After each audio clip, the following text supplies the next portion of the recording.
ഓം ശരവണഭവായ നമഃ. ഓം ശരവണഭവായ നമഃ. ഓം ശരവണഭവായ നമഃ. എല്ലാവർക്കും എൻ്റെ വിനീത നമസ്കാരം. നിങ്ങൾക്ക് അറിയാമെന്ന് വിചാരിക്കട്ടെ, എൻ്റെ പേര് കൊല്ലം തുളസി എന്നാണ്. ഞാനൊരു പ്രത്യേക വാർത്താ വിശേഷം കൊണ്ടാണ് ഇപ്പോൾ നിങ്ങളുടെ മുമ്പിൽ വന്നിരിക്കുന്നത്. മറ്റൊന്നുമല്ല, നമ്മുടെ സമീപ സംസ്ഥാനമായ തമിഴ്നാട്ടിൽ പളനിയപ്പൻ കുടികൊള്ളുന്ന, ശ്രീ മുരുകഭഗവാൻ കുടികൊള്ളുന്ന പളനിമലയുടെ അടിവാരത്ത് ഈ കഴിഞ്ഞ ഡിസംബർ 13-ാം തീയതി ഒരു മഹായാഗം നടന്നു. അഗ്നി യോഗം, അഗ്നിഹോമം എന്നായിരുന്നു എൻ്റെ പേര്. ഒരു ഹോമമാണത്.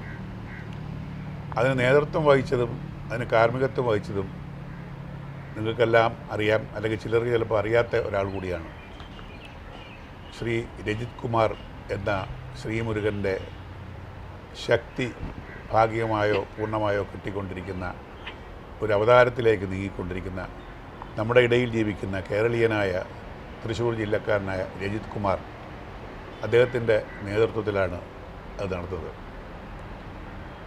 അദ്ദേഹം ഇന്ന് കേരളമല്ല ലോകമല്ല അറിയപ്പെടാൻ പോകുന്ന ഒരു വലിയ ആത്മീയവാദിയായിട്ട് മാറുകയാണ്.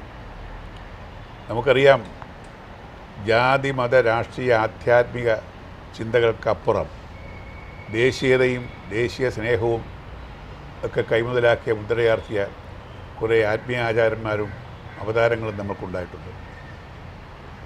ഭഗവാൻ ശ്രീകൃഷ്ണനും ശ്രീബുദ്ധനും നബി തിരുമേനിയും നമ്മുടെ ശ്രീകൃഷ്ണനും ഒക്കെ അതിന് ഉദാഹരണങ്ങളാണ്. കേരളത്തിൽ അത്തരം അവതാരങ്ങൾ ഉണ്ടായിട്ടുണ്ട്. അവതാരങ്ങളുടെ ശക്തിയോടെ നമ്മുടെ നാടിനു വേണ്ടി, നമ്മുടെ നാടിന് സമൃദ്ധിക്ക് വേണ്ടി ആധ്യാത്മിക ഉപദേശകം നൽകി നമ്മെ മുന്നോട്ട് നയിച്ചുകൊണ്ടിരുന്ന കുറേ ആത്മീയ ജീവികൾ അവരവരുടെ ഉദ്ദേശ ലക്ഷ്യങ്ങൾ നടപ്പാക്കി മൺമറഞ്ഞു പോയിട്ടുണ്ട്. ശ്രീനാരായണ ഗുരു മഹത്തായ ഉദ്ദേശങ്ങൾ, മഹത്തായ ലക്ഷ്യങ്ങൾ, മഹത്തായ ഉപദേശങ്ങൾ ലോകത്തിന് സമർപ്പിച്ച ഒരു വലിയ ആത്മീയ ഗുരുവായിരുന്നു ശ്രീനാരായണ ഗുരു. അതുപോലെ ചട്ടമ്പി സ്വാമികൾ, മറ്റേ അയ്യാഗുരു, ശ്രീരാമ പരമഹംസർ, ശ്രീ വിവേകാനന്ദൻ, ശാരദാമ്മ തുടങ്ങി എത്രയോ ആത്മീയ പുരുഷന്മാർ നമുക്കുണ്ടായിട്ടുണ്ട്. അതിനുശേഷം കഴിഞ്ഞ കാലഘട്ടത്തിൽ ഇന്നും ജീവിച്ചിരിക്കുന്ന ശ്രീ മാതാ അമൃതാനന്ദമയി ദേവി, മൺമറഞ്ഞു പോയ ഷിർദി സായിയും സായിബാബയും ഒക്കെ നമുക്ക് ഉദാഹരണങ്ങൾ.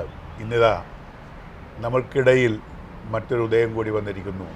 മറ്റൊരു ആധ്യാത്മിക പുരുഷൻ കൂടി മറ്റൊരു അവതാരമായി ഉദയം ചെയ്തിരിക്കുകയാണ്.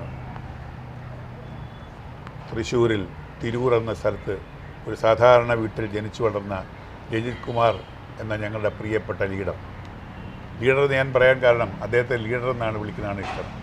അദ്ദേഹം മുരുക ഭഗവാന്റെ വെളിച്ചപ്പാട് കിട്ടിയ, ശക്തി കിട്ടിയ ഒരു ചെറുപ്പക്കാരനാണ്. വലിയ യാത്രയാണ്, വലിയ കഥയാണ് അദ്ദേഹം. അപ്പോൾ ആ ഒരു പശ്ചാത്തലം നിങ്ങൾ പറയാതെ ഈ യാഗത്തിലേക്ക് പോയിട്ട് കാര്യമില്ല. ഇല്ലയോ? എനിക്ക് തോന്നുന്നു അങ്ങേക്ക് അദ്ദേഹത്തിൻ്റെ ബാല്യത്തെക്കുറിച്ചൊക്കെ അറിയാമെന്ന് തോന്നുന്നു. തീർച്ചയായിട്ടും വിശദീകരിക്കാമോ? അതെ. നമസ്തേ, ഞാൻ എൻ വിജയകുമാർ IPS. നീണ്ട 34 വർഷത്തെ പോലീസ് ജീവിതം SP സെക്യൂരിറ്റി ആയിട്ട് കഴിഞ്ഞ് ഇപ്പോൾ കുറച്ച് ആത്മീയവും കുടുംബമൊക്കെ നോക്കി കഴിയുകയാണ്. തീർച്ചയായിട്ടും പറഞ്ഞതുപോലെ ഞങ്ങൾക്ക് ഒരു ജീവിതത്തിൻ്റെ ഒരു അസുലഭ നിമിഷം പോലെയാണ് ഇക്കഴിഞ്ഞ 13-ാം തീയതി പഴനിയിൽ വെച്ച് നടന്ന ഒരു മഹാഹോമം, ഗണപതി ഹോമത്തിൽ പങ്കെടുക്കാൻ സാധിച്ചത്. ശരിക്കും LMRK, ലയൺ മയൂര റോയൽ കിങ്ഡം എന്ന ഒരു സംഘടന, ഈ പറഞ്ഞതുപോലെ ഒരു സാധാരണ കുടുംബത്തിൽ ജനിച്ച് സാധാരണക്കാരായി ജനിച്ച ആ രജിത് കുമാറിന് ഉണ്ടായ ഒരു മാറ്റം, ഒരു അരുളിപ്പാട്, അത് തുടർന്ന് ഭഗവാന്റെ നാമത്തിൽ പഴനിയിൽ വെച്ച് രൂപീകൃതമായ ഒരു സംഘടനയാണ് ഈ LMRK എന്ന് പറയുന്ന ലയൺ മയൂര റോയൽ കിങ്ഡം. 2017 മെയ് 1 ഉദയം ചെയ്തതാണ്. അത് പറന്ന് പന്തലിച്ച് ഇപ്പോൾ ഏകദേശം 20 വിദേശ രാജ്യങ്ങളിൽ ശാഖകൾ തുടങ്ങി. 20 വിദേശ രാജ്യങ്ങളിൽ അനേക ഭക്തരുമായി തുറന്നു കൊണ്ടുപോയിക്കൊണ്ടിരിക്കുന്നു. തീർച്ചയായിട്ടും പറഞ്ഞതുപോലെ ബാല്യവും കൗമാരവും ഒക്കെ സാധാരണ രീതിയിൽ വളർന്ന് കഷ്ടപ്പാടും ദുരിതമെല്ലാം വളർന്ന് വന്ന ഒരു യുവാവിന് പെട്ടെന്നുണ്ടായ അരുളപ്പാട് ഭോഗ മഹർഷി സൃഷ്ടിച്ച 2 നവപാഷാണ വിഗ്രഹങ്ങൾ. ഒന്നാണ് ഇപ്പോൾ പളനി കാണുന്ന ആണ്ടവൻ്റെ വിഗ്രഹം. ഒരു വിഗ്രഹം കൂടി ഉണ്ട്, അതൊരു ഗുഹയിൽ ഒളിപ്പിച്ച് വച്ചിരിക്കുന്നു എന്നുള്ളൊരു ഭോഗ മഹർഷിയുടെ മുരുകൻ്റെ അരുളപ്പാട് കിട്ടി. അതനുസരിച്ച് അത് കണ്ടെത്താൻ നിയോഗിക്കപ്പെട്ട ഒരു മനുഷ്യൻ കൂടിയാണ് ഈ ആർ രജിത് കുമാർ. ശരിക്കും നമ്മുടെ സന്യാസ സങ്കല്പങ്ങൾ അല്ലെങ്കിൽ യോഗി സങ്കല്പങ്ങൾ, മുനി സങ്കല്പങ്ങളിലൊക്കെ വിപരീതമായി നമ്മുടെ ഇടയിൽ സാധാരണക്കാരനായി ജനിച്ച് ഇപ്പോഴും സാധാരണക്കാരനായി ജീവിക്കുന്ന, ശരിക്കും പറഞ്ഞാൽ അത് ഭൗതിക ആത്മീയതയിലേക്ക് അല്ലെങ്കിൽ ഭൗതികമായ ഒരു ആത്മ അന്വേഷണമാണ് അദ്ദേഹത്തിൻ്റെ ജീവിതം. അതിൽ ഞങ്ങൾക്കൊരു യാഗം അല്ലെങ്കിൽ ഹോമം, യജ്ഞം എന്നൊക്കെ പറഞ്ഞാൽ പങ്കെടുക്കാൻ കഴിയുക എന്നുള്ളത് നമ്മുടെ ജീവിതം ഒരു മുജ്ജന്മ സുഹൃതം തന്നെയാണ്. അതിൽ ഞാനും തുളസി ചേട്ടനും ഒക്കെ ഭാഗമാക്കാൻ കഴിഞ്ഞത് ഞങ്ങളുടെ ജന്മസുഹൃതം തന്നെയാണ്. അതെ, 5ാമത്തെ യാഗമാണ്. ഞാൻ പറഞ്ഞാൽ 20 വിദേശ രാജ്യങ്ങളിൽ സഞ്ചരിച്ച് അവിടെ ഭക്തരെ ഉണ്ടാക്കി ഭക്തരുമായി ഇപ്പം ആശ്രമതുല്യമായ ജീവിതം നയിക്കുന്നതാണ്. എന്നാൽ ഒരു ഗൃഹസ്ഥാശ്രമിയാണ്. ആത്മീയമായ ഭൗതികതയിലാണ്, ഭൗതികമായ ആത്മീയതയിലേക്ക് സ്വന്തമായി പളനിയിൽ സ്ഥലം വാങ്ങിച്ചു. അവിടെ നമ്മൾ ധ്വജാരോഹണം നടത്തി. മുരുകനെ ധ്യാനിച്ച് ഞങ്ങളൊരു 10,000 പേര് ചേർന്ന് എല്ലാം കൂടെ ചേർന്ന് നമ്മുടെ മുതലമടം ചാരിറ്റബിൾ സ്നേഹ സൊസൈറ്റിയുടെ അധിപൻ സുനിൽ സ്വാമിയും മറ്റനേകം വിശിഷ്ട വ്യക്തികളും തുളസി ചേട്ടനും ഒക്കെ അതിന് സന്നിഹിതരായിരുന്നു. കൂടാതെ അത് കഴിഞ്ഞുള്ള യാഗം തന്നെ ഒരു 5,000 പേര് നടന്ന ഒരു ഹോമമാണ് അഗ്നിഹോമം. അത് കഴിഞ്ഞ് തുളസി ചേട്ടനൊക്കെ അത് തീർച്ചയായിട്ടും വിശ്വാസത്തോടു കൂടിയ ഒരു ജനസമൂഹമായിരുന്നു, ഭക്തസമൂഹമായിരുന്നു. തീർച്ചയായിട്ടും വിശേഷിച്ച് അവർ സ്വമേധയാ വന്ന് പങ്കെടുത്ത് ഒരു വോളണ്ടിയർഷിപ്പ് നടത്ത അവരുടെ പാഠവും നേതൃപാഠവും അവരുടെ സംഘടനാ പാഠവും എല്ലാം വിളിച്ചോതുന്ന ഒരു ഗണപതി ഹോമം, മഹാഗണപതി ഹോമമാണ്. അതെ, മാനവസേനയ്ക്ക്. അതെ, ലോകത്തിൻ്റെ വിദേശികളും ഒട്ടനവധി വിദേശികൾ ഉൾപ്പെടുന്ന നാനാജാതി മതസ്ഥര്, ലോകത്തിൻ്റെ പല ഭാഗങ്ങളുള്ള ആൾക്കാർ 5,000 പേരിൽ കൂടുതൽ പങ്കെടുത്ത ഒരു ഗണപതി ഹോമമായിരുന്നു. അത് കഴിഞ്ഞിട്ട് അഗ്നിഹോമമായിരുന്നു. അത് കഴിഞ്ഞിട്ട് എല്ലാവരും കൂടെ ചേർന്ന് ദീപവും ഏന്തി ഗിരിവലം വെച്ചാണ് രാത്രി 12:30 നല്ല മഴയത്ത് സമാപിച്ചത്. ജീവിതത്തിൽ എനിക്കും തീർച്ചയായിട്ടൊക്കെ ഒരു വിഭിന്നമായൊരു ഗിരിവലം എന്ന് പറഞ്ഞാൽ ഭഗവാന്റെ 2 മലകളാണ്. അത് ഭോഗരുടെ മലയും പളനി മലയും. ആ പളനി മലയെ ചുറ്റി വരുന്ന പാതയാണ് ഗിരിവലം എന്ന് പറയുന്നത്. ആ ഗിരിവലം വെക്കാൻ ഈ സകലമായ ജനങ്ങളും ദീപങ്ങളും ഏന്തി മഴയത്ത് നമ്മൾ നടന്നതാണ്. ഒരു ഭയങ്കര അതിശയമായൊരു സംഭവം തന്നെയായിരുന്നു, കാഴ്ച തന്നെയായിരുന്നു. ചേട്ടനിപ്പോൾ അത് ആത്മീയത പാതയിലാണ്. ശരിക്കും പറഞ്ഞാൽ ചേട്ടൻ്റെ ജീവിതത്തിൽ ചേട്ടൻ അങ്ങോളം ഇങ്ങോളം സഞ്ചരിച്ച അനുഭവങ്ങളും വിഷമങ്ങളും ദുഃഖങ്ങളും എല്ലാം കണ്ടും കേട്ടും നടന്നിട്ട് അത് എത്തിച്ചേർന്ന ഒരു ആത്മീയത പാത എന്ന് പറഞ്ഞാൽ ശരിക്കും ഇപ്പോൾ ഒരു 1.5 വർഷം കൂടുതലായിട്ട് LMRK ബന്ധപ്പെട്ട എല്ലാ പ്രവർത്തനങ്ങളിലും അദ്ദേഹം സജീവമായി പങ്കെടുക്കുകയാണ്. അവിടെ തന്നെ അഗ്നിഹോമത്തിന് മുമ്പ് തന്നെ അദ്ദേഹം ഒരു പ്രഭാഷണം നടത്തിയിരുന്നു. എനിക്കത് ശ്രവിക്കുവാൻ കഴിഞ്ഞു. ധ്വജ ആരോഹണത്തിനും ചേട്ടൻ അവിടെ ഉണ്ടായിരുന്നു. അത് തീർച്ചയായിട്ടും കണ്ടപ്പോൾ തന്നെ സന്തോഷമായി. ഞങ്ങൾ അതിൻ്റെ തമ്മിലുള്ള ആശയങ്ങളെല്ലാം ഞങ്ങൾ പങ്കുവെച്ചുകൊണ്ട് വരികയാണ്. ജീവിതത്തിൽ നമുക്കുണ്ടായ ഒരു സ്ഫുരണമാണ്. കാരണം ഒരു മനുഷ്യൻ ഇങ്ങനെ ജീവിതത്തിൽ ഒരു നിയോഗം പോലെ ഒരു യുഗപ്രഭാവമായി യുഗപുരുഷനായി അവതരിക്കുന്നു. എന്നാൽ നമ്മുടെ ഇടയ്ക്കുള്ള സാധാരണ മനുഷ്യനായി ജീവിക്കുന്നു.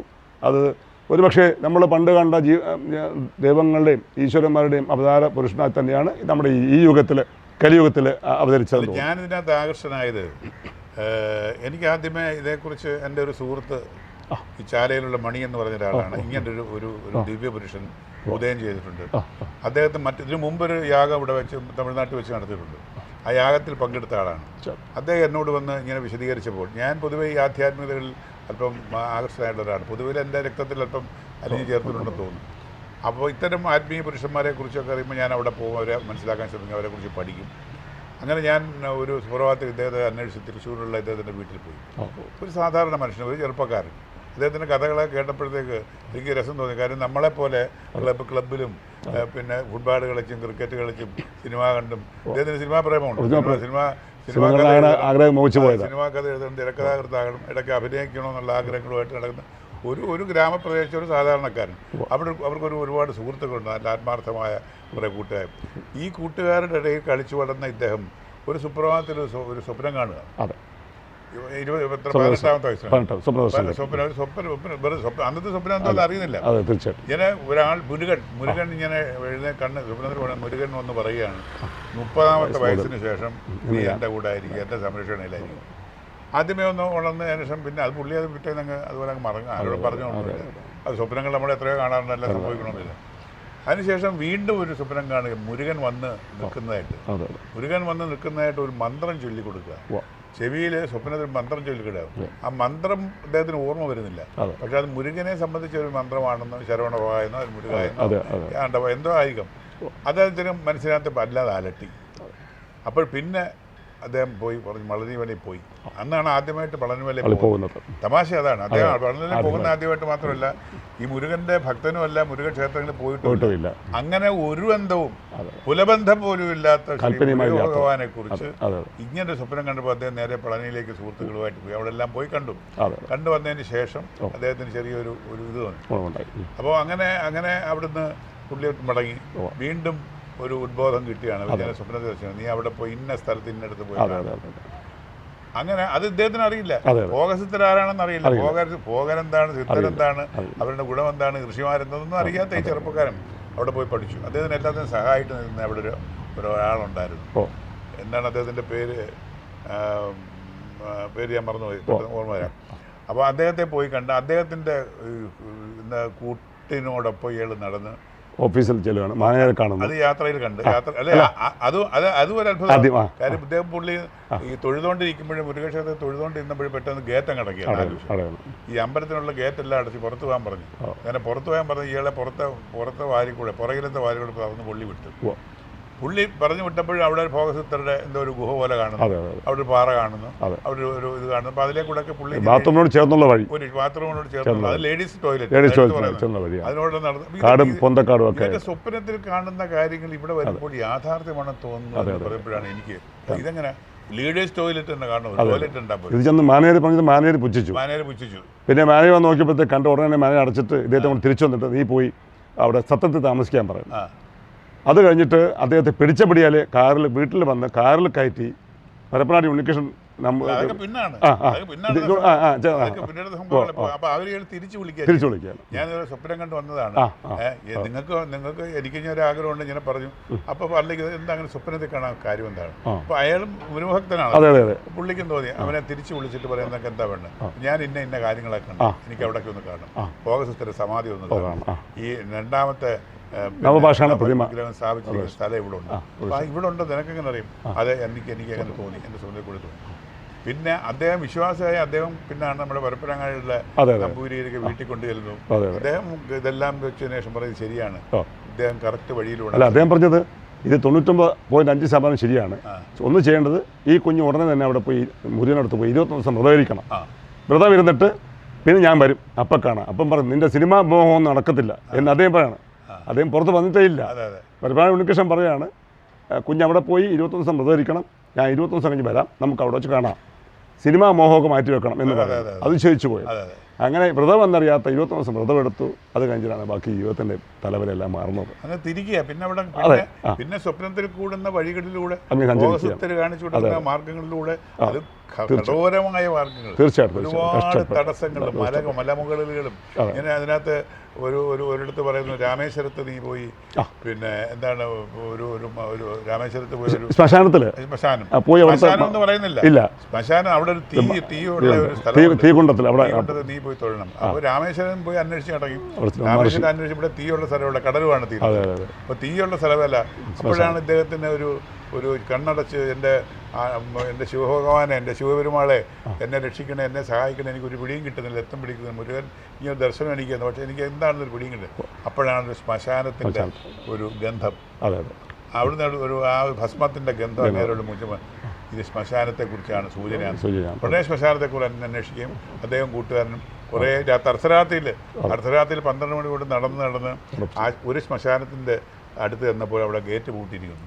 അവിടെ എങ്ങനെ അകത്ത് കയറാൻ ഒരു വിഷമില്ല. അപ്പോൾ കറന്ന് നോക്കുമ്പോൾ ദൂരെ ഒരാൾ ഒരു അഘോരസ്വാമികൾ, പിന്നെ അദ്ദേഹത്തിന് മനസ്സിലായി അദ്ദേഹം ഇരിഞ്ഞ് തീ കായുന്നത് പോലെ. അഘോരസ്വാമികളെ അറിയാമല്ലോ, ശവങ്ങൾ തിരിഞ്ഞാണ് വിശ്വാസം. നമ്മുടെ അപ്പോൾ അവര് അങ്ങനെ ഒരാൾ അവിടെ വന്നിരുന്നു. ഈ ശ്മശാനത്തിൻ്റെ ഈ തീക്കുണ്ടത്തിൽ ഇരുന്ന് കായിക പൂജ ചെയ്യാൻ വിളിച്ചു. അപ്പോൾ അങ്ങോട്ട് കയറാൻ വഴിയില്ല. അങ്ങനെ തിരിച്ചു പോകാൻ നേരത്തെ അദ്ദേഹം വിളിച്ചു, ഇങ്ങോട്ട് വരാൻ പറഞ്ഞ് അങ്ങോട്ട് ചെന്ന് പോകുന്ന കാര്യങ്ങളൊക്കെ പറഞ്ഞപ്പോൾ അദ്ദേഹം തന്നെ ആ തലയോട്ടിയിൽ ഭസ്മവും ഇരുവെടുത്ത് അദ്ദേഹത്തിന് പ്രാർത്ഥിച്ചു കൊടുത്തു. അങ്ങനെയൊക്കെ ഓരോ കാര്യങ്ങൾ പറഞ്ഞ അത്ഭുതം തോന്നുന്നത്. ഈ മനുഷ്യൻ അനുഭവിച്ച വേദനകൾ, യാതനകൾ, ദുർഘടമായ വഴികളിലുള്ള യാത്രകളൊക്കെ എന്തിനായിരുന്നു എന്ന് കുറെ കഴിഞ്ഞതിന് ശേഷമാണ്. അതെ, ശരിയാണ്. അതേടാ, ഒരു യുഗപുരുഷനാണ്. കാരണം യുഗപ്രഭാവത്തിൽ നമ്മുടെ ഇടയ്ക്ക് ജീവിച്ച് നമുക്ക് മാർഗദർശനം നൽകാൻ ചേട്ടൻ പറഞ്ഞ പോലെ ചേട്ടൻ്റെ ജീവിതത്തിൽ ചെറുപ്പകാലം പോലെ ഒരു ദൈവികമായിട്ടുള്ളൊരു ഉൾവിളി ഉണ്ടായിരുന്നു. എന്ന് എനിക്കും ഞാൻ ഈ പോലീസിൽ 88 സർവീസിൽ കയറുന്ന കാലം മുതൽ തന്നെ എവിടെ പോയാലും ഏറ്റവും അടുത്ത അമ്പലവും ഏറ്റവും ദൂരമുള്ള അമ്പലത്തിൽ ഞാൻ പോകും. അങ്ങനെ വൈഷ്ണോദേവി മുതൽ കന്യാകുമാരിയുള്ള ഒട്ടുമുക്ക അമ്പലങ്ങൾ പോയിട്ടുണ്ട്. അതിനിടയ്ക്ക് ഈ മുരുക സമീപം എനിക്കും തോസിയേട്ടനൊക്കെ ഭഗവാൻ തന്നെന്ന് പറയുമ്പോൾ ഞാൻ പല പ്രാവശ്യം അറുപടി വീട് പോയിട്ടുണ്ട്. ഇപ്പോൾ അത് 5-ാം തീയതി അറുപടി വീട് പോകാൻ വേണ്ടി ഞങ്ങൾ ചാർട്ട് വെച്ചേക്കാണ്. 5-ാം തീയതി 5, 6, 7 കൊല്ലത്ത് 2 പേര്, എറണാകുളത്ത് 2 പേര്, ഞങ്ങൾ 4 പേര്. സഞ്ജു പ്രസാദിൻ്റെ കൂടെ SP സ്ഥിരമായി ഞങ്ങളിപ്പം പശുപതിനാഥിൽ ശിവരാത്രിക്ക് പോയിരുന്നു, വൈഷ്ണോദേവി പോയിരുന്നു.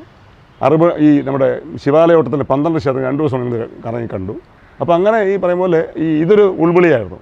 പളനിൽ ചെല്ലുന്നതും ഈ ഹോമം മറ്റൊരിത് അത് ഉടനെ തന്നെ ശ്രീവിദ്യാ മഹായാഗം കൊടുങ്ങല്ലൂർ നടക്കും.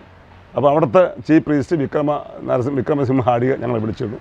ഇപ്പോൾ അവിടെ പോയി. അവിടെ രജിത് കുമാർ വന്നിരുന്നു, പക്ഷേ ജസ്റ്റ് മിസ്സായി കാണാൻ കഴിയില്ല. മോഹൻജിയുടെ പ്രഭാഷണം, ശ്രീ എമ്മിൻ്റെ പ്രഭാഷണം, രാമകൃഷ്ണ ആശ്രമത്തിന് തൃശ്ശൂരിൻ്റെ മഠാധിപതി പ്രസംഗം, വലിയൊരു യാഗഭൂമി, ഭയങ്കര രസമാണ്. അപ്പോൾ ഇതൊക്കെ നമ്മൾ ഈ മുരുകനുമായി ബന്ധപ്പെട്ട് അറുപടി വീടൊക്കെ ഞങ്ങൾ മനസ്സിൽ ചിന്തിക്കുമ്പോൾ ഭഗവാന്റെ ഒരു ഉൾവിളിയുണ്ട്. തീർച്ചയായിട്ടും പറഞ്ഞ പോലെ ഭഗവാന്റെ ഉൾവിളി ഇല്ലെങ്കിൽ നമുക്ക് ഒരു സ്ഥലത്തും പോകാൻ ഒക്കില്ല. വീടെന്ന് പറയുന്നത് അദ്ദേഹത്തിന്റെ സ്വപ്ന ദർശനത്തിലുള്ള സംഭവം. അതെ, അവിടെ അപ്പോൾ അറിയില്ല. ശ്രീലങ്കയിൽ പോയി ആദ്യത്തെ വിദേശ യാത്ര ശ്രീലങ്കയിൽ പോയി. അതെ, ശ്രീലങ്കയിൽ പോയി ഒരു മുരുകഭഗവാന്റെ അമ്പലമുണ്ട്, അവിടെ പോയി ദർശിക്കണം. അവിടെ പോയിട്ട് ഇദ്ദേഹം അലഞ്ഞ് നടക്കുകയാണ്. മലേഷ്യ, സിംഗപ്പൂർ, പിന്നെ മലേഷ്യക്ക് പിന്നെ പോയിട്ട് എനിക്കൊരു അത്ഭുതം തോന്നുന്നത് അവിടുത്തെ ഒരു മലയിൽ പോയി ദർശനം എല്ലാം കഴിഞ്ഞ് അവിടെ വള്ളി ഭാര്യമാർ 2 പേരും ദർശനം കഴിഞ്ഞപ്പോഴത്തേക്ക് അവിടെ അതിൻ്റെ അടിവാരത്തിൽ ഒരു ചെറിയ ഗുഹയുണ്ട്. അവിടെ ഒരു മുരുകൻ അമ്പലം ഉണ്ടെന്ന് പറഞ്ഞു. അത് ഈ ഗൈഡുകൾക്കോ കൊണ്ടുപോയ ഡ്രൈവർക്കോ ഒന്നും അറിയില്ല. ഇവരെ കൊണ്ടുപോയല്ലോ. അപ്പോൾ ഇദ്ദേഹം ശടിച്ചു, ഇല്ല അങ്ങനെ ഉണ്ട്. അവർ പറഞ്ഞു ഞങ്ങൾക്ക് എത്രയോ വർഷങ്ങളായിട്ട് ഞങ്ങൾ ഇതിൽ ടൂറിസ്റ്റുകളെ കൊണ്ടുപോയ സ്ഥലമാണ്, ഞങ്ങൾക്ക് ഇതിനെക്കുറിച്ച് അറിയില്ല എന്ന് പറഞ്ഞ് നിരാശനായി. പക്ഷേ ഇയാൾ കടുംപിടിയാലെന്ന് അല്ല രജിത്ജി എനിക്ക് അവിടെ പോയാൽ പറ്റും. മറ്റവർക്ക് അത്ഭുതം. പിന്നെ പൈസ കിട്ടുന്ന കാര്യമില്ല, ടാക്സി കൂലി വിടില്ല. അവർ ടാക്സിക്കകത്ത് വീണ്ടും ഈ വലിയ മലയ്ക്ക് ചുറ്റും ഒരുപാട് കറങ്ങി ചെന്നപ്പോഴത്തേക്ക് അവിടെ എങ്ങും ഒന്നും കണ്ടില്ല. വീണ്ടും നിരാശനായി.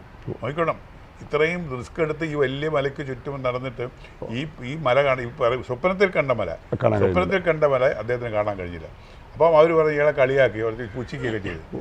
എവിടുന്നാണ് വന്നിരിക്കുന്നത് ഭ്രാന്തനാന്നൊക്കെ പറഞ്ഞുകൊണ്ട്. മറ്റൊരു ഇത് ഇയാൾ കേട്ടു. ഇല്ല ഞാൻ കണ്ടു, എനിക്ക് കാണും. അങ്ങനെ ഇരുന്ന് ഞാൻ വിളിച്ച് അവിടെ നണ്ടവാ മുരുക എന്നെ രക്ഷിക്കണേ, ഞാൻ ഇതുപോലെ ദർശനത്തിൽ കാണുന്ന സാധനം എനിക്ക് കണ്ടു കിട്ടുക, ഞാൻ ഇവിടെ തന്നെ ഉണ്ട്. അങ്ങനെ പറഞ്ഞ് കണ്ണു തുറന്ന് നോക്കുമ്പോൾ അകലെ ഒരു ചെറിയൊരു ഗോപുരം കാണുക. ഒരു വിഗ്രഹത്തിൻ്റെ മേളിൽ, ഒരു പ്രതിഷ്ഠാ വിഗ്രഹത്തിൻ്റെ മേളിൽ ഇപ്പോൾ ഒരു 50 കോടി പേര് അതാണ് അവിടെ നിന്ന് പറഞ്ഞുകൊണ്ട് പിന്നെ ഒരു ആവേശമായിരുന്നു. പുള്ളി തന്നെ അവിടെ നിന്ന് ഓരോറ്റ ഓട്ടമാണ്. അതിൻ്റെ പുറകെ മറ്റുള്ളവർ സെന്തിൽ, ഞാൻ നേരത്തെ പറഞ്ഞു സെന്തിലിനെ പ്രത്യേകത ഓർക്കേണ്ട കാര്യമാണ്. കാര്യം മുരുകജിയുടെ ആദ്യത്തെ ഈ ആധ്യാത്മിക യാത്രയ്ക്ക് ഒരുപാട് സഹായിച്ച, എല്ലാ സമ്പത്ത് കൊണ്ടും അല്ലാതെയും സഹായിച്ച ഒരാളാണ്. അപ്പോൾ സെന്തിൽ ഇവരെല്ലാവരുടെ നേരെ ഈ മലയ്ക്ക് ഓടിച്ചെന്നു. അപ്പം കൂടെ ഓടിയപ്പം മറ്റേ ഡ്രൈവർമാർക്കും ഓടേണ്ടി വന്നു. അതൊക്കെ രസം. ഒരു ത്രില്ലർ പോലെ ഉടനെ അവരും കൂടെ ഓടിച്ചെന്ന് അവിടെ ചെന്നപ്പം അതുപോലെ ചെറിയൊരു അമ്പലമുണ്ട്. അത്ഭുതപ്പെട്ടു. അവർ ഗൈഡുകളും മറ്റേ അവർക്കറിയില്ല, ഞങ്ങൾക്കറിയാം, ഞങ്ങൾ ഇതുവരെ ഇതൊന്നും കണ്ടില്ല. അവിടെ ചെന്നപ്പോൾ ഒരു ചെറിയ വിഗ്രഹം അവിടെ ഉണ്ട്. അവിടെ പൂജ വലുതായിട്ടൊന്നുമില്ല, പക്ഷെ അത് കണ്ട് അവർ തൊഴുത്തു അവിടെ പൂജയൊക്കെ നടത്തി പോന്നു. നോക്കിക്കോണേ, അതായത് ഏറ്റവും വലിയ രസം ഞാൻ ആദ്യമൊന്നും വിശ്വസിച്ചില്ലായിരുന്നു. പക്ഷെ വിശ്വസിക്കാൻ എനിക്ക് തോന്നിയത് സ്വപ്നത്തിൽ ഇദ്ദേഹം കണ്ട വഴികളിലൂടെ നടന്ന് ചെല്ലുമ്പോഴെല്ലാം ആ ക്ലിയർ പിക്ചർ അദ്ദേഹത്തിന് കിട്ടിയാണ്. അരുൾപ്പാടും വഴിയല്ലേ ഇതൊരു അവതാരത്തിൽ ഈ ചേട്ടൻ പറഞ്ഞാൽ ഓരോ സമയത്ത് അരുൾപ്പാടും ദർശനവും കിട്ടി ഓരോരോ സ്ഥലങ്ങളിലും സമയങ്ങളിലും പോകാൻ കഴിയുന്നത്. ഇപ്പം അതിൽ ഈ സെന്തിൽ എന്ന് പറഞ്ഞാൽ പക്ഷേ ഗുരുവിൻ്റെ ഒരു പടയാളിയായിരിക്കും. അത് ചെല്ലേണ്ട സ്ഥലങ്ങളെല്ലാം ഭഗവാൻ നിശ്ചയിച്ചു കൊടുത്ത സ്ഥലങ്ങളാണ് ചെല്ലുന്നത്. ആ ദാർശനികത ഇപ്പോഴും അനുസ്യൂതം തുടർന്നുകൊണ്ടിരിക്കുകയാണ്, ഇനി യാത്ര ചെയ്തുകൊണ്ടിരിക്കുകയാണ്. ഇപ്പം അദ്ദേഹത്തിൻ്റെ പുസ്തകത്തിൻ്റെ 1-ാം ഭാഗം കഴിഞ്ഞു, 2-ാം ഭാഗം മണിപ്പൂരിലാണ്. അപ്പോൾ അത് എത്തുമ്പോൾ നമുക്കിനി അവിശ്വസനീയമായ കാര്യങ്ങൾ വീണ്ടും വരുന്നതാണ്. ഒരു LMRK എന്നുള്ള സംഘടന എന്ന് പറയുന്നത് മുരുകന്റെ ദർശനത്തിൽ ഉണ്ടായ ഒരു സംഘടന. അതെ അതെ അദ്ദേഹത്തിന് നിനക്കൊരു പ്ലാറ്റ്ഫോം വേണം. അതെ അതെ അതെ ആ മുരുകന്റെ ഒരു പ്ലാറ്റ്ഫോമാണ് LMRK. യൂട്യൂബിൽ കൊടുത്താൽ മതി, ആളുകൾ ഇനി വരിക. അവന്റെ ഇതിന് ഓരോ യാഗത്തിനും വേണ്ട സംഭാവനകൾ ആരും ഒന്നും ചോദിക്കാതെ വാരി കൊടുക്കുക.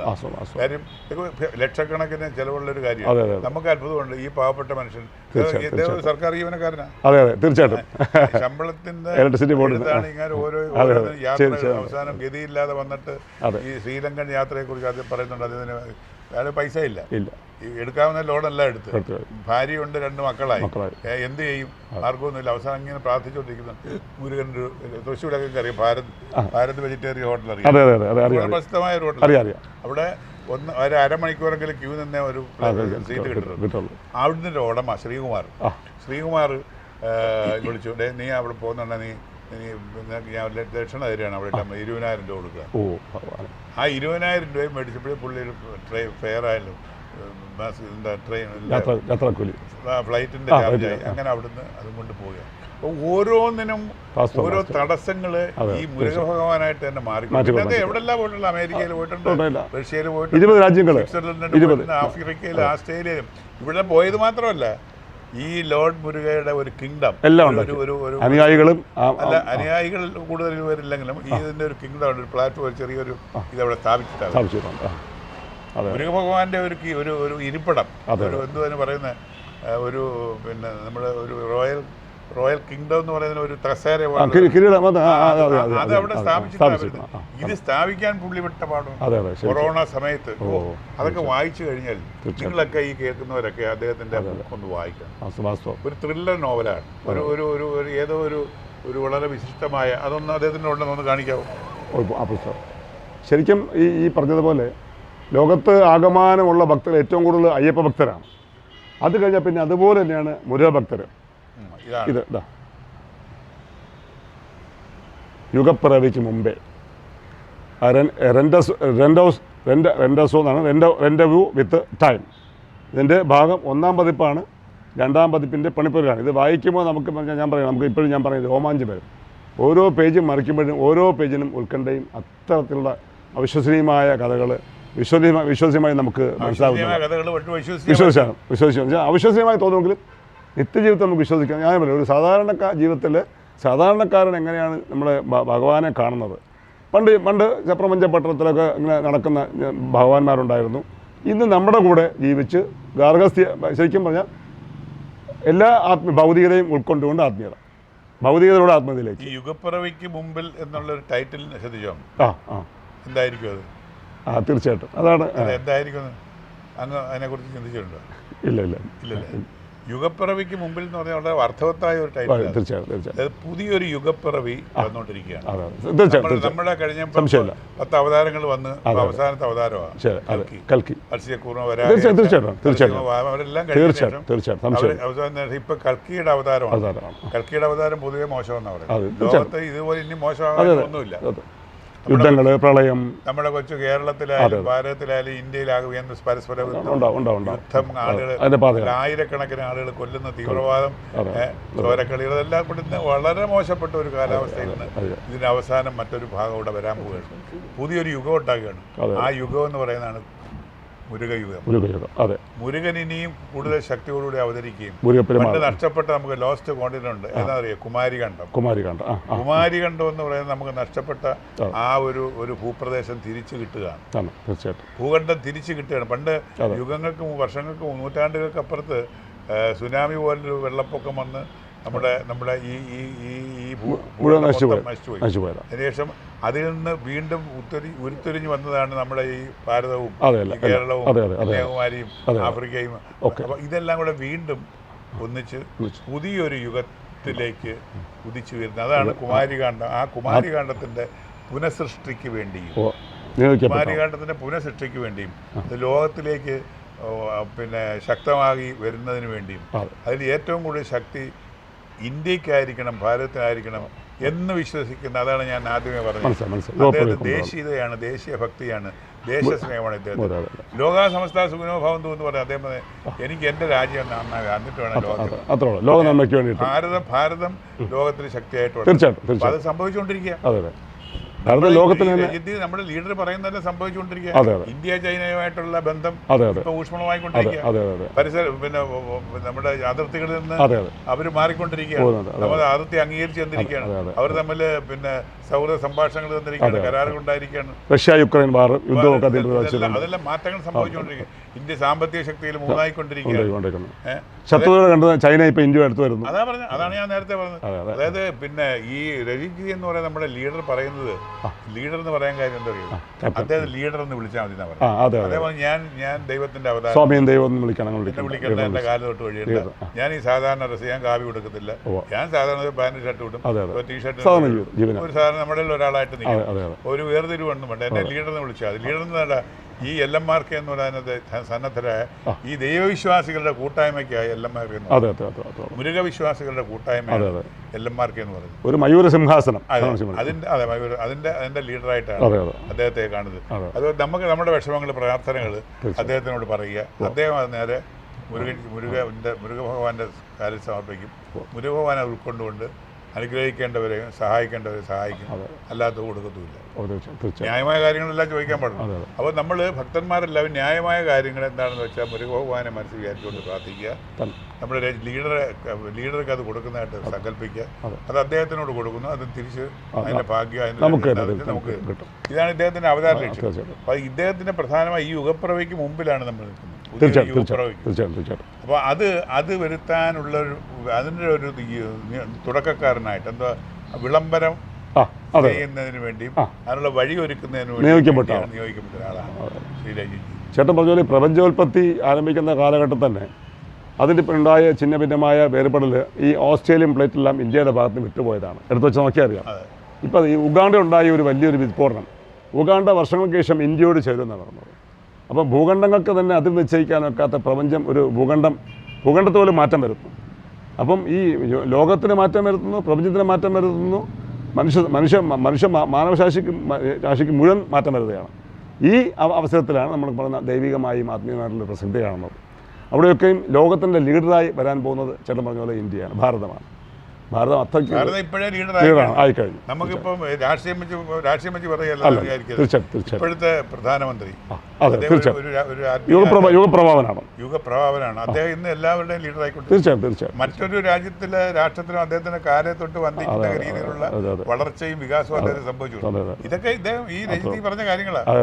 സാമ്പത്തിക രംഗത്ത് മൂന്നാമത്തെ ശക്തിയായിരുന്നു, സൈനിക രംഗത്ത് നമ്മൾ ഒന്നാമതായിട്ട് വന്നുകൊണ്ടിരിക്കുന്നു. അപ്പോൾ ഇതൊക്കെ ഈ രജിജി എന്ന് പറയുന്നത് നമ്മുടെ ലീഡർ 2-2.5 വർഷങ്ങൾക്ക് മുമ്പ് പ്രവചിച്ചിട്ടുള്ള അല്ല. ഇപ്പോഴും അദ്ദേഹത്തിന് ഉണ്ടാകുന്ന അരുൾപ്പാടനുസരിച്ച് പ്രവചിച്ചാണ് അത് മുന്നോട്ട് പോയിക്കൊണ്ടിരിക്കുന്നത്. അത് നമ്മളിലേക്ക് പകർന്നു ചെയ്യുക. അതായത് ഓരോ സമയത്തും അദ്ദേഹത്തിന് കിട്ടുന്ന അരുൾപ്പാടുകളാണ് ജീവിതത്തിൻ്റെ ഓരോ ഭാഗങ്ങളായി പോകുന്നതും. ലോകത്ത് സംഭവിക്കുന്ന സംഭവവികാസങ്ങളെല്ലാം ഓരോ സമയത്തും ഉണ്ടാകുന്നത്. ഒരു കാര്യം ശ്രദ്ധിച്ചിട്ടുണ്ടോ, ഇത്തരം നമ്മുടെ സമൂഹത്തിനിടയിൽ നമ്മുടെ ഇടയിൽ ഇങ്ങനൊരു ആചാര്യൻ ഇങ്ങനെ ജനിച്ച് വളർന്ന് വന്നിച്ചുകൊണ്ടിരിക്കുന്ന വിവരം ഇത് പൊതുസമൂഹത്തിൽ അറിയിക്കുന്നില്ല. പത്രക്കാര്, മീഡിയക്കാര്, ഇവരാരും. ഞാൻ ഗുരുവായൂർ വെച്ച് ആദ്യമായിട്ടാണ് ഗുരുവായൂർ വെച്ചൊരു സമാഗമം നടത്തിയത്. അന്ന് 1000 പേർക്ക് ഉള്ളൊരു കാറാണ് ബുക്ക് ചെയ്തത്. പക്ഷെ വന്നത് 3500. ഞാൻ ദൃക്സാക്ഷി, ഞാനിവിടെ ഉണ്ടായിരുന്നു. 3500 പേര് നിസ്സാരമല്ല. ഇത് ഈ 3500 പേരെ സംഘടിപ്പിക്കുന്നത് മെസ്സേജ് കൊടുത്തേ ഉള്ളൂ, വന്നു. എന്നിട്ട് അതിന്റെ ചെലവിനുള്ള കാര്യം അവർ തന്നെ കൊടുക്കുന്നത്. ഇവിടെ അഭ്യർത്ഥന ഇല്ല, അങ്ങനെ റിസീറ്റ് ബുക്ക് ഇല്ല, ഒന്നുമില്ല. എന്നിട്ട് അവരെ സഹായിക്കാനായിട്ട് ഒരു കർമ്മ സേനയുണ്ട്. ഇവർ പറയുന്നത് ഗ്രൗണ്ട് വർക്കറാണോ, അപ്പൊ അങ്ങനെ കുറച്ച് വാളണ്ടിയേഴ്സ്, നമുക്ക് വേണ്ട വാളണ്ടിയേഴ്സിന് പേര്, അങ്ങനെ കുറെ ചെറുപ്പക്കാരായ എന്ത് സത്യസന്ധമായിട്ട് ആത്മാർത്ഥമായിട്ടാണ് അവർ ജോലി ചെയ്യുന്നത്. കൂടാതെ അവരുടെ പ്രത്യേകത, ലോകത്തിൻ്റെ ഏത് കോണിലെത്തിയാലും LMRയുടെ മെമ്പർ ഉണ്ടെങ്കിൽ അവർ അപ്പം തന്നെ ഓടിയെത്തുകയും സഹായത്തിനും എത്താനും തമ്മിൽ ഐഡൻറ്റിഫൈ ചെയ്യാൻ നമുക്ക് വലിയ സന്തോഷമാണ്. കണ്ണുകൾ വികസിക്കും. LMRയുടെ മെമ്പർ ഐഡൻറ്റിഫൈ ചെയ്യുമ്പോഴത്തേക്കും അത്രമാത്രം വളർന്നുകൊണ്ടിരിക്കുകയാണ്. ഉറപ്പാണ് ചേട്ടൻ പറഞ്ഞ പോലെ തീർച്ചയായിട്ടും ഇത് വളർന്ന് പന്തലിക്കുക തന്നെ ചെയ്യും. ഒരു വലിയ മഹാപ്രസ്ഥാനമായി തീരും. പത്രക്കാരും നമ്മുടെ സർക്കാരും കേന്ദ്ര സർക്കാരും കേരള സർക്കാരും ഇദ്ദേഹത്തിന്റെ പുറകെ വരുന്ന ഒരു സമയം അടുത്തിരിക്കും. പക്ഷേ ഇപ്പൊ ആരും അറിയുന്നില്ല. ഒരു ശക്തി, ഒരു വിസ്ഫോടനം, ആത്മീയതയുടെ ഒരു വിസ്ഫോടനം നമ്മുടെ ഇന്ത്യയിൽ നടക്കാൻ പോവാണ്, കേരളത്തിൽ നടക്കാൻ പോവാണ്. അത് വളരെ വളരെ വിദൂരമല്ല, ഈ അടുത്ത കാലത്ത് തന്നെ അറിയാം. ഇപ്പൊ നടക്കുന്ന യോഗം, ഈ യാഗം ഇത് ഹോമമാണ് ഇപ്പം യാഗമാണ്, ഇനി മഹായാഗം നടക്കാൻ പോകണം. ഇനി അടുത്ത ഇന്ത്യയിൽ എന്താണ് ഭാരതത്തിലെ മൊത്തം മുരുകഭക്തന്മാരെ വിളിച്ചുള്ള വേറൊരു മഹാസമ്മേളനം നടക്കാൻ പോകുന്നത്. അങ്ങനെ എല്ലാം കൊണ്ടും ലോകത്തെ പിടിച്ചു കുലക്കുന്ന ഒരു പുതിയ സന്ദേശമായിട്ടാണ് നമ്മുടെ ലീഡർ, നമ്മുടെ എന്താണ് നമ്മുടെ ചെറുപ്പക്കാരനായ രജിത് കുമാർജി നമ്മുടെ മുമ്പിൽ അവതരിച്ചിരിക്കുന്നത്. ഒരു രജിത് ജി എന്ന നമ്മുടെ ലീഡറെ കുറിച്ചും അദ്ദേഹം ഇതിനകത്ത് വന്ന LMRK കുറിച്ചും അതിൻ്റെ പശ്ചാത്തലത്തെക്കുറിച്ചും ഏകദേശം നമ്മളെ പരിചയപ്പെട്ട് കഴിഞ്ഞു. ഞാനും ഈ അടുത്ത കാലത്താണ് വന്നേക്ക് പോലും ഞാനിപ്പോൾ അതിൻ്റെ ഒരു ഭാഗമായി മാറിയെന്നൊരു തോന്നൽ എനിക്കും ഉണ്ടായി. ഇപ്പോൾ എല്ലാ ദിവസവും പിന്നെ ഓം ശരവണഭവാന്നുള്ള മന്ത്രം ചൊല്ലിക്കൊണ്ടിരിക്കുകയാണ്. അപ്പോൾ എനിക്കിപ്പോൾ ഇവിടെ വന്നിരുന്നത് ഇനി നമ്മൾ തമ്മിൽ ഈ ചർച്ച നടക്കുമ്പോൾ ഒരു സംശയം എനിക്ക് തോന്നുന്നു. അങ്ങ് വിജയകുമാർ IPS ഉദ്യോഗസ്ഥൻ, പോലീസ് ഉദ്യോഗസ്ഥൻ, കേരള പോലീസിലിരുന്ന് സകല എന്ന് ഞാൻ ബാക്കിയൊന്നും ഞാൻ ചെയ്ത ഒരാൾ, നാട്ടുകാരുടെയും സർക്കാരിൻ്റെയും എല്ലാവരുടെയും വെറുപ്പും എല്ലാം മേടിച്ച്, അത് നിങ്ങൾ നന്മ ചെയ്താലും വെറുപ്പായിരിക്കും. കള്ളനെ കൊണ്ടുവന്ന് പഠിക്കാൻ പാടില്ലെന്നല്ലോ, കള്ളനെ കൊണ്ടുവന്ന് അടിക്കാതെങ്കിലും അവനെ തെളിയിച്ച് അങ്ങനെ ക്രൂരകൃത്യങ്ങൾ ഒരുപാട് ചെയ്തിട്ടുള്ള അങ്ങ് എങ്ങനെയാണ് ഇവിടെ വന്ന് എത്തിച്ചേർന്നത്? ശരിക്കും ഞാൻ പറഞ്ഞ പോലെ ഒരു സാധാരണ കുടുംബത്തിൽ ജനിച്ച് കഷ്ടപ്പാടും ദുരിതവും വിശപ്പും എല്ലാം അനുഭവിച്ച് വളർന്ന്. എവിടെയാണ് നാട്? ഞാൻ എൻ്റെ അമ്മ ഓച്ചിറക്കാരിയാണ്, എന്നെ പ്രസവിച്ച കൊല്ലത്താണ്, ജന്മം കൊണ്ട് കൊല്ലക്കാരനാണ്, ജന്മം കൊണ്ട് കൊല്ലം വിജയകുമാർ. പക്ഷേ എൻ്റെ 4 വയസ്സായപ്പോൾ ഞങ്ങൾ ട്രിവാൻഡ്രത്ത് വന്നു. കുറവങ്കോണം കവടിയാലോട്ട് ഞാൻ താമസമാക്കി. അച്ഛൻ ഒരു RMS ഉദ്യോഗസ്ഥനായിരുന്നു. സാധാരണ ജീവിതത്തിൽ ഞാൻ ഡിഗ്രി കഴിയുന്നു. ആ സമയത്ത് എനിക്ക് എന്താ പറയുക, ഈ ഉൾവിളി പോലെ ഒരു പ്രേമം പൊടിപ്പെട്ടു. അപ്പോൾ ആ കുട്ടിയെ സ്വന്തമാക്കുക എന്നുള്ള നിലയ്ക്ക് പോലീസിൽ കയറുന്നു. പോലീസിൽ കയറുന്നല്ല, ഒരു ജോലി സമ്പാദിക്കുക. പിന്നെ എൻ്റെ ഫസ്റ്റ് PSC ലിസ്റ്റ്, ആദ്യത്തെ ഫസ്റ്റ് റാങ്ക് കിട്ടി. അപ്പോൾ അന്ന് മുതൽ എൻ്റെ ജീവിതത്തിൽ എനിക്കൊരു ഉറച്ച വിശ്വാസം ഉണ്ടായിരുന്നു, അറിഞ്ഞോ അറിയാതെയോ ഒരു തെറ്റും ചെയ്തത്. തെറ്റായി ഒന്നുകൊണ്ടല്ല. ഞാൻ ഇന്ന് വരെ ചേട്ടൻ ഇതുവരെയും വരെയും ഞാൻ മദ്യം ഈ 62 വയസ്സായി, 34 കൊല്ലത്തെ പോലീസ് സർവീസായി, 30 കൊല്ലം കേസ് പറഞ്ഞ സുപ്രീം കോടതി വരെ പോയിട്ടാണ് IPS വാങ്ങിയത്. എന്നിട്ട് 8 വർഷം ഫോറിൻ സർവീസ് ഉണ്ട്. ഞാനിതുവരെ മദ്യം ഒന്നും രുചിച്ച് നോക്കിയിട്ടില്ല, ബിയർ ഒന്നും രുചിച്ച് നോക്കിയിട്ടില്ല, സിഗരറ്റിനെ പുക എടുത്തിട്ടില്ല. ഒരു സ്ത്രീ ഞാൻ മുമ്പും ഒരു പെൺകുട്ടിയെ തന്നെ വാങ്ങി കഴിച്ചാണ്. അപ്പോൾ അന്ന് മുതൽ ജീവിതത്തിൽ നന്നായിട്ട് ജീവിക്കണം എന്നുള്ളൊരു വാഞ്ച ഉണ്ടായി. കാരണം നമ്മൾ നന്മ ചെയ്താലേ നമുക്ക് നന്മ മറ്റുള്ളവർക്ക് പറഞ്ഞു നോക്കാനും ഉപദേശിക്കാനും ഒക്കെ എന്നുള്ള ഉപദേശ പവറാണ്. അങ്ങനെയാണ് ജീവിച്ചത്. അപ്പോൾ അത് ആദ്യം ശരിക്കും 1 വർഷം ഞാൻ ചെരിപ്പിടാതെ അമ്പലമുക്ക് കൃഷ്ണൻകോയിൽ പോകുമായിരുന്നു. ശരിക്കും പറഞ്ഞാൽ ഏഷ്യയിലെ അറിയപ്പെടുന്ന വിശിഷ്ട പഞ്ചലോക വിഗ്രഹ പ്രതിഷ്ഠയാണ് അമ്പലമുക്ക് കൃഷ്ണൻകോവിൽ. പണ്ട് ഗവർണർ NN ബാഞ്ചു അവിടെ പോയപ്പോഴാണ് അന്ന് കേരള സപ്ലിമെൻ്റ് ഇറക്കി വിശേഷമുള്ള പ്രതിമ, പഞ്ചലോക പ്രതിമയാണ് അവിടെ ഉള്ളത്. അത് കഴിഞ്ഞ് ഇന്ന് അങ്ങോട്ട് ഇന്നോളം ജീവിതത്തിൽ അറിഞ്ഞ് സത്യസന്ധമായിട്ട് ജീവിക്കും. ചേട്ടൻ പറഞ്ഞ പോലെ 34 കൊല്ലവും ഒരാളെയും അനാവശ്യമായി തല്ലിയില്ലെന്നും ഒരാളുടെ 5 പൈസ വാങ്ങിയിരുന്ന പൂർണ്ണ ബോധത്തിൽ യൂണിഫോം അടിക്കണം എന്നുള്ളത് ജോലി ചെയ്തു. അങ്ങനെയാണ് ജീവിതം. ഇന്ന് ഞാൻ അഭിമാനത്തോടെ ഭഗവാന്റെ മുമ്പിൽ നിൽക്കുന്നത്, ഇപ്പോഴിരിക്കുന്നത്. ജീവിതത്തിൽ ഒരു തെറ്റും ചെയ്തിട്ടില്ല എന്ന് പറഞ്ഞാൽ അറിഞ്ഞോ അറിയാതെ ഒരു തെറ്റും ചെയ്തിട്ടില്ല, ഒരാളെയും ഉപദ്രവിച്ചിട്ടില്ല. ഒരടി കൊടുത്തിട്ടുണ്ടെങ്കിൽ അവന് കൊടുക്കുന്നെങ്കിൽ ഓൺ ഹു ഡിസേർവ് കൊടുത്തിട്ടുണ്ട്, അത് അർഹൻ കൊടുത്തിട്ടുണ്ട്. അല്ല ഒരടി പോലും അനർഹ കൊടുക്കരുത്, അല്ലെങ്കിൽ കൊടുക്കാൻ പാടില്ല എന്ന വിശ്വാസവും ഒരു 5 പൈസയും വേറെ ആളിനെ മോഹിക്കാതെ ജീവിച്ചു വന്നു. അതിൻ്റെ ഫലമാണ് നമ്മളിപ്പോൾ ഇങ്ങനെ ഇരിക്കുന്നത്. അപ്പോൾ അത് നമുക്ക് കർമ്മഫലമായി കാണുകയാണ്. നമുക്ക് പോലീസ് എവിടെയായാലും ഈ അല്പനാവൻ പോലീസിലോ ഒന്നും ചേരണ്ട. അല്പൻ എവിടെയായാലും അല്പൻ തന്നെയാണ്. നമ്മുടെ മനസ്സിലൊരു ഇതുണ്ടെങ്കിൽ, ഒരു തീ ഉണ്ടെങ്കിൽ നമുക്കത് സൂക്ഷിച്ച് കൊണ്ടുപോകാൻ കഴിയുമെങ്കിൽ, സത്യസന്ധത കാംക്ഷിക്കാമെങ്കിൽ നമുക്ക് ഈശ്വരനെ കാംക്ഷിക്കാം. ആ ആത്മീയതയുടെ അംശം അങ്ങയുടെ ഉള്ളിലുള്ളതുകൊണ്ടാണ് തീർച്ചയായിട്ടും 100% തെറ്റ് ചെയ്യാൻ കഴിയാത്തത്. അതെ, തീർച്ചയായിട്ടും. ഈ ദൈവവിശ്വാസികൾ കൂടുതലും തെറ്റ് ചെയ്യുന്നത്, തെറ്റ് ചെയ്യുന്നവരൊക്കെ ഈ കപട വിശ്വാസികളാണ്. അതെ, തീർച്ചയായിട്ടും. ഈ നമുക്കറിയാം ഒരുപാട് ഭക്തന്മാരെ, പക്ഷെ അവരെല്ലാം കാണിക്കുന്നവരും അഴിമതിക്കാരനും എല്ലാം കൊണ്ട് ഭഗവാന്റെ മുമ്പിൽ കൊണ്ടുവന്നിട്ട് ഗുരുവായൂരൊക്കെ ചെന്ന് കോരി ഇട്ട് കൊടുക്കും. പാവപ്പെട്ട വന്ന് 10 രൂപ വെച്ച് കൊടുക്കില്ല. അപ്പൊ ഈ ഭഗവാനുള്ള കൈക്കൂലി അത്. ഭഗവാൻ ആരാമൻ തിരിച്ചറിയുന്ന ആളല്ല. അതുകൊണ്ട് അങ്ങേ ഭഗവാൻ തിരിച്ചറിഞ്ഞു. മുരുകന്റെ വിളി വന്നു. എനിക്കും ഞാനും ഇതുപോലായിരുന്നു. ഞാൻ മുരുകഭക്തനായിരുന്നില്ല. മുരുകനെ തൊഴും, അല്ലാതെ ഇപ്പൊ ഗണപതിയെ പോലെ ഗണപതി വിശ്വാസക്കാരനാണ്. പക്ഷെ മുരുകന് വിശ്വാസക്കേടൊന്നുമില്ല. പക്ഷെ മുരുകന്റെ കട്ട ഭക്തി എനിക്ക് ഇപ്പോഴാവുന്നത്. കാര്യം അതിന് വഴികാട്ടി ഇദ്ദേഹമാണ്, രജിത്തിയാണ്. അപ്പോൾ നമ്മുടെ ഇടയിൽ വളർന്നു, നമ്മൾ ഭാഗ്യന്മാരല്ലേ. നമ്മുടെ ഇടയിൽ ഒരു ഗുരു വളർന്നുകൊണ്ടിരിക്കുകയാണ്. ഇപ്പൊ ഇവിടെ ആധ്യാത്മിക ഗുരുക്കന്മാർ മാതാപ്രധാനമായി മാത്രമേ. അടുത്ത ഒരുപക്ഷെ ഇദ്ദേഹമായിരുന്നു തീർച്ചയായിട്ടും യുഗപ്രഭാവൻ എന്ന് എനിക്ക് തോന്നുന്നു. തീർച്ചയായിട്ടും അല്ലേ? അതെ അങ്ങനല്ലേ തോന്നുന്നത്? ചേട്ടൻ പറഞ്ഞാൽ മുരുകൻ്റെ ജന്മം തന്നെ ശത്രു നിഗ്രഹമാണ്. ശത്രു എന്നാണ് ആജന്മ ശത്രുക്കൾ എന്നല്ല, നമ്മുടെ സ്വഭാവം ഈ ശത്രു പൂജ, ശത്രു നിവാരണം നമ്മുടെ ശത്രുക്കളെയാണ്, നമ്മുടെ പഞ്ച സ്വഭാവങ്ങളെയാണ് ശത്രു എന്ന് പറഞ്ഞത്.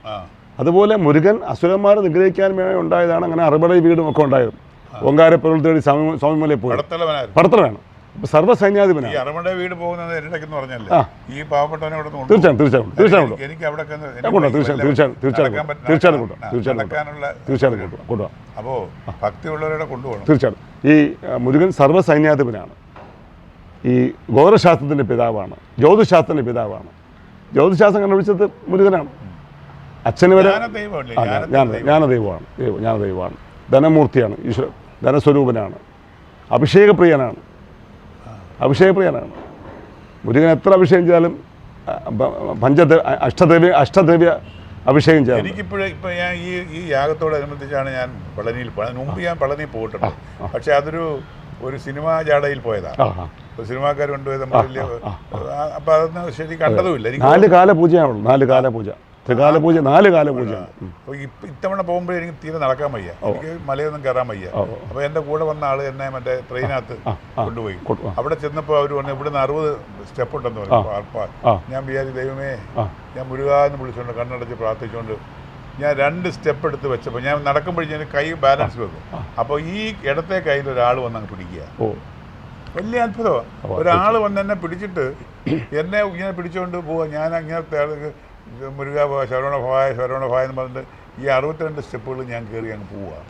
വലതുഭാഗത്ത് ഒരാൾ താങ്ങാനുണ്ട്, പക്ഷേ ഇടതുഭാഗത്ത് അയാളുടെ ശക്തിയാൽ ഞാൻ അത്ഭുതപ്പെട്ടു. അപ്പോൾ ഞാൻ മുരുകനാണ് എന്നെ രക്ഷിച്ചത്, മുരുകനാണ് എൻ്റെ കൈ വന്ന് പിടിച്ചത്. അത് മറ്റൊരാളാകാം, ആരും ആയിക്കോട്ടെ, പക്ഷെ അവിടെ ജന പ്രത്യേകത കാണാനില്ല. ഇങ്ങനെ അത്ഭുതങ്ങൾ. അതുപോലെ എനിക്ക് മുരുകഭഗവാനെ കാണാൻ ദർശനം, ഇപ്പം നമ്മുടെ VIP ഉള്ളതെന്നുണ്ട്, VIP ദർശനം കിട്ടാൻ വേണ്ടി ശ്രമിക്കാൻ ആരും ഇല്ലായിരുന്നു. അപ്പോൾ ഞാൻ അവിടെ ശ്രമിച്ചിട്ട് അതും കിട്ടിയില്ല. അങ്ങനെ ഞാൻ നടന്ന് എല്ലായിടത്തും ക്യൂ ഒക്കെ നിന്ന് അവസാനം ഭഗവാന്റെ മുമ്പിൽ വന്ന് നിന്നപ്പോൾ അവിടെ നിന്ന് വാച്ച്മാൻ എന്നെ തിരിച്ചറിഞ്ഞു. നിങ്ങൾ നടികളാണെന്ന് ചോദിച്ചു. ഞാൻ പറഞ്ഞു ആമാന്ന് പറഞ്ഞു. ഏത്? ഞാൻ തമിഴിലെ ഇന്ന പടങ്ങൾ അഭിനയിച്ചിട്ടുണ്ട്. അയ്യോ, അപ്പോൾ അയാൾക്ക് വലിയ സന്തോഷം. പറഞ്ഞാൽ അവരെ വിളിക്കുന്ന നേരത്തെ മുമ്പിൽ കയറ്റി നിർത്തി. അവിടെ നിർത്തിയിട്ട് പറഞ്ഞു നിങ്ങൾക്ക് എவ்வளோ ടൈം എടുക്കണം എടുത്തുകൊണ്ട് വിളിച്ചിട്ട് അവർ പ്രസാദം ഉള്ളിൽ നിന്നുള്ള പ്രസാദം കൊണ്ട്. അപ്പോഴും ശക്തി, അതായത് അതവിടെ എന്താ അറിയോ, സമർപ്പണ ബോധമുള്ള വിശ്വാസവും ഭക്തിയുമാണ് എനിക്ക് അത്രയുള്ള ഭാഗ്യം കിട്ടിയെന്ന് ഞാൻ തീർച്ചയായിട്ടും ജാട കാണിച്ചിട്ടൊന്നും അല്ലേ? തീർച്ചയായിട്ടും. അല്ല, പിന്നെ ചേട്ടൻ്റെ ജീവിതത്തിൽ ചേട്ടൻ തുടർന്ന് വന്ന ആ അനുകമ്പയും ദൈവവും വാത്സല്യവും എല്ലാം തന്നെ ഭഗവാൻ തിരിച്ചറിയുന്നു. തിരിച്ച് കിട്ടുന്നതാണ്. ചേട്ടൻ പറഞ്ഞ പോലെ ഞാൻ അന്ന് ഓർമ്മ വെച്ച നമുക്ക് സമ്പത്ത് കിട്ടിയിട്ട് നമുക്ക് ദാനം ചെയ്യാം, അല്ലെങ്കിൽ പാവപ്പെട്ട സഹായിക്കാം എന്നൊരിക്കലും ചിന്തിക്കരുത്. ഉള്ള കാശിന് ഉള്ളതുപോലെ നമുക്ക് സഹായിക്കാം. അന്ന് വരുന്നവരും വിനയനൊക്കെ ഉൾപ്പെടുന്ന ചാറ്റ് ഒരു 5 ദിവസത്തെ അന്നദാനം ഞാൻ ദിവസവും ചെയ്യുന്നു, എല്ലാ മാസവും ചെയ്യുന്നുണ്ട്. 100 പേർക്ക് ദിവസവും ആഹാരം കൊടുക്കുന്നുണ്ട്. എത്രയോ വർഷങ്ങൾ കൊടുത്തുകൊണ്ടിരിക്കുക.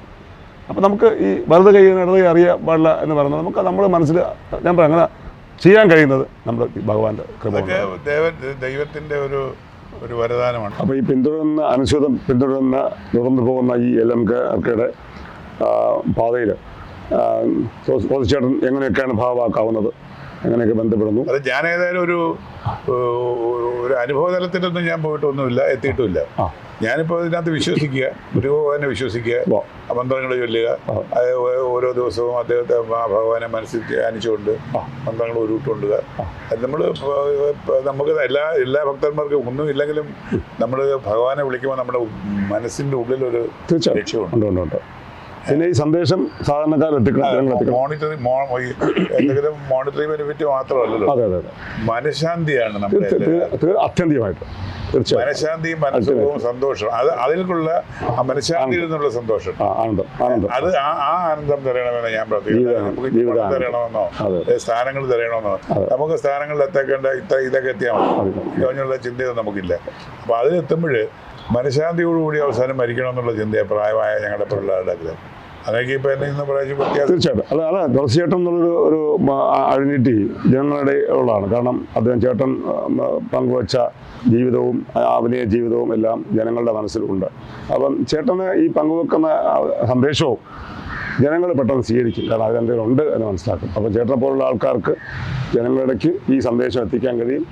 സാധാരണക്കാരെ നമ്മൾ പോലെ ജീവിക്കുന്ന ഒരു രജിത് കുമാർജി ഒരു മുരുകപ്പെരുമാളിൻ്റെ സന്ദേശം ലോകം മുഴുവൻ എത്തിക്കാൻ യത്നിക്കുന്നു, പ്രയത്നിക്കുന്നു. അദ്ദേഹത്തിൻ്റെ അരുൾപ്പാടനുസരിച്ച് അദ്ദേഹം ഓരോരോ കർമ്മങ്ങൾ ചെയ്യുന്നു. അത് ഭാഗമാക്കാൻ മറ്റു ഞങ്ങൾ എല്ലാവരും ഭാഗമായി DNA ന്യൂസിൽ നമുക്ക് തീർച്ചയായിട്ടും DNA ന്യൂസ് കാണിക്കുന്ന ഈ എന്താണ് മനോഭാവത്തോട് ഈ സഹായത്തോടൊക്കെ ഞങ്ങൾക്ക് സന്തോഷം തോന്നുന്നു. നിങ്ങൾ രജിത്തിയെ കുറിച്ചുള്ള LMRK കുറിച്ചുള്ള ഒരു പ്രഭാഷണം നടത്തുന്നതിന് ഞങ്ങളെ വിളിച്ച സന്തോഷമുണ്ട്. ഞങ്ങൾക്കറിയാവുന്ന സന്ദേശങ്ങൾ കുറച്ചൊക്കെ ഞങ്ങൾ പങ്കെടുത്തിട്ടുണ്ട്. ഇനിയും പറയാൻ ഇനി ഒരുപാട് ഭാഗത്തുണ്ട്. അടുത്ത ഭാഗത്തിൽ കൂടെ എല്ലാവരെയും അറിയിക്കാമെന്ന് വിശ്വസിക്കുന്നു. ഇത് കേട്ടിരുന്ന എല്ലാവർക്കും ഭഗവാന്റെ അനുഗ്രഹം ഉണ്ടാകട്ടെ എന്ന് തൽക്കാലം നിർത്തുന്നു. ഓം ശരവണ ഭവായ നമഃ. ഓം ശരവണ ഭവായ നമഃ. ഓം ശരവണ ഭവായ നമഃ. ഓരോ ജീവിതവും ഓരോ കഥകളാണ്, വേറിട്ട കഥകളുടെ ഒരു കൂട്ടായ്മ. വേണമെങ്കിൽ നമുക്കതിനെ ഒരു നോവലെന്ന് പേരിടാം. അതുപോലൊരു നോവലല്ലേ നിങ്ങളുടെ ജീവിതവും? എന്താ, ശരിയല്ലേ? നിങ്ങളുടെ അനുഭവങ്ങൾ, കഥകൾ എന്തുമായിക്കൊള്ളട്ടെ, അത് കേൾക്കാൻ DNA ന്യൂസിലൂടെ ഞാൻ എത്തുന്നു. കഥ പോലൊരു ജീവിതം, അതിനായി ഞാൻ നിങ്ങൾക്ക് വേണ്ടി കാത്തിരിക്കുന്നു. നമുക്ക് ഒന്നിച്ച് കാണാം, കുറേ കാര്യങ്ങൾ സംസാരിക്കാം, വേദനകൾ പങ്കിടാം. നിങ്ങളുടെ വിഷയങ്ങൾ, അനുഭവങ്ങൾ അത് ഞങ്ങളെ അറിയിക്കേണ്ട വിലാസം താഴെ കൊടുക്കുന്നു.